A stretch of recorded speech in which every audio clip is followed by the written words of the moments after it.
৪৮ দলের অংশগ্রহণে প্রথমবারের মতো অনুষ্ঠিত হবে ফুটবল বিশ্বকাপ। যুক্তরাষ্ট্র, মেক্সিকো, কানাডায় অনুষ্ঠিত হতে যাওয়া ফুটবল বিশ্বকাপের এই আসরকে ঘিরে ভক্তদের মাঝেও বাড়তি উৎসাহ উন্মাদনা। বিশ্বকাপে দল বাড়ার পাশাপাশি বিভিন্ন জায়গাতে পরিবর্তন এনেছে ফিফা। বিশ্ব ফুটবলের সর্বোচ্চ নিয়ন্ত্রক সংস্থা জানিয়ে দিয়েছে, গত বিশ্বকাপ অর্থাৎ ২০২২ কাতার বিশ্বকাপের থেকেও ২০২৬ বিশ্বকাপে ৫০% প্রাইজ মানি বাড়িয়েছে তারা। ২০২২ সালের কাতার বিশ্বকাপের চ্যাম্পিয়ন আর্জেন্টিনা উইনার হিসাবে প্রাইজ মানি পেয়েছিল $৪২ মিলিয়ন।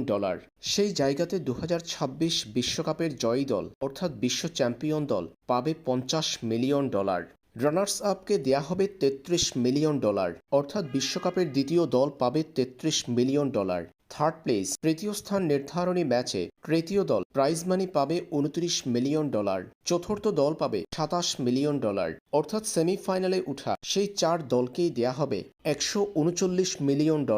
এছাড়াও পঞ্চম থেকে অষ্টম স্থানে থাকা দলগুলো পাবে $১৯ মিলিয়ন, নবম থেকে ১৬তম স্থানে থাকা দলগুলো পাবে $১৫ মিলিয়ন, ১৭ থেকে ৩২তম স্থানে থাকা দলগুলো পাবে $১১ মিলিয়ন, ৩৩ থেকে ৪৮তম স্থানে দলগুলো পাবে $৯ মিলিয়ন।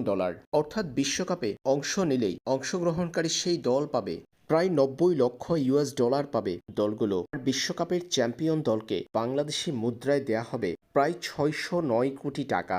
সর্বমোট বিশ্বকাপের প্রাইজ মানি দাঁড়িয়েছে $৭২৭ মিলিয়ন, যা বাংলাদেশি মুদ্রায় দাঁড়ায় ৮,৮৬১ কোটি প্লাস।